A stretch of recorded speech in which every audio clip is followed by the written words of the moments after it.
Hello friends, இன்னைக்கு நம்ம சத்து மாவில் குக்கீஸ் எப்படி செய்யுதுன்னு பார்க்கலாம். இது ஹோம்மேட் சத்து மாவு தான். நான் இதுக்கு 2 கப் அளவு இந்த கப்பால் மாவு எடுத்து உள்ளே சேர்த்துருக்கேன். இது கூடவே நான் பொடிச்ச வெல்லம் 3/4 கப் அளவுக்கு எடுத்திருக்கேன். உங்களுக்கு ஸ்வீட்னஸ் இன்னும் அதிகமாக வேணும் அப்படின்னா நீங்கள் இன்னும் ஒரு 1/4 கப்பு கூட சேர்த்துக்கலாம். நீங்கள் இல்லை வெல்லத்துக்கு பதிலாக சுகரும் சேர்த்துக்கனாலும் சேர்த்துக்கலாம். நான் இன்னைக்கு வெல்லம் சேர்த்து தான் பண்ண போகிறேன். இப்போ இதில் நான் கார்டமன் பவுடர் எதுவும் சேர்க்கல.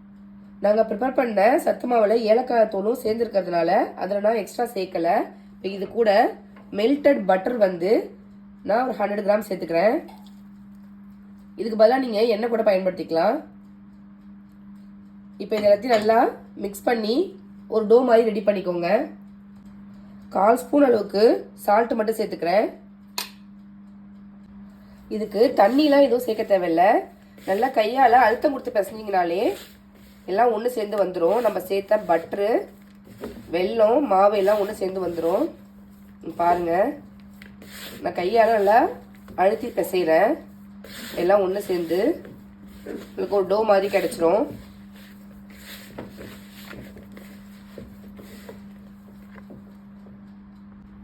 இதுக்கு நீங்கள் வேறு எதுவுமே சேர்க்க தேவையில்லை.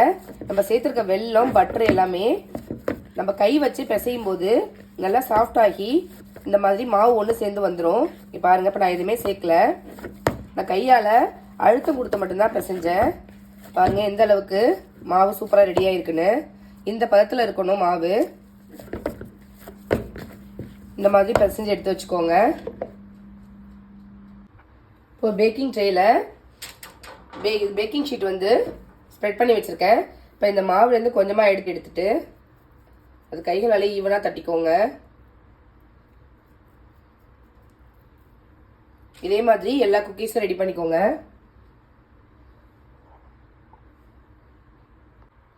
பாருங்கள், இப்போ நான் குக்கியெல்லாம் ரெடி பண்ணி வச்சுட்டேன். அவனை 180 டிகிரி செல்சியஸில் 10 மினிட்ஸ் ப்ரீ ஹீட் பண்ணி வச்சுருக்கேன். இப்போ இது அவனுக்குள்ளே சேர்த்துட்டு 10 to 15 மினிட்ஸ் வரைக்கும் பேக் பண்ணி எடுங்க. நீங்கள் எடுத்திருக்க குக்கீஸோட சைஸை பொறுத்தும் அவனை பொறுத்தும் உங்களுக்கு பேக்கிங் டைம் டிஃபர் ஆகலாம். மினிமம் 10 மினிட்ஸு, மேக்ஸிமம் 15 மினிட்ஸ் வச்சு நீங்கள் பேக் பண்ணி எடுங்க. இப்போ அவனுக்குள்ளே வச்சிடலாம். இப்போ அவனில் வச்சுட்டேன். நான் 10 மினிட்ஸ் டைமர் செட் பண்ணியிருக்கேன். அதுக்கப்புறம் செக் பண்ணி பார்த்துட்டு வேணும் நம்ம இன்னும் ஒரு 2 to 3 மினிட்ஸ் எக்ஸ்டெண்ட் பண்ணிக்கலாம்.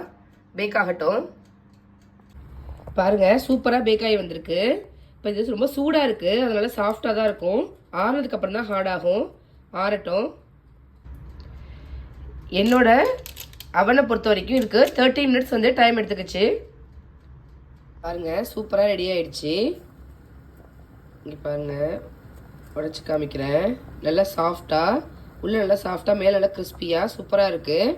இது குழந்தைங்கள்லேருந்து பெரியவங்க வரைக்கும் எல்லாருமே சாப்பிட்லாம்.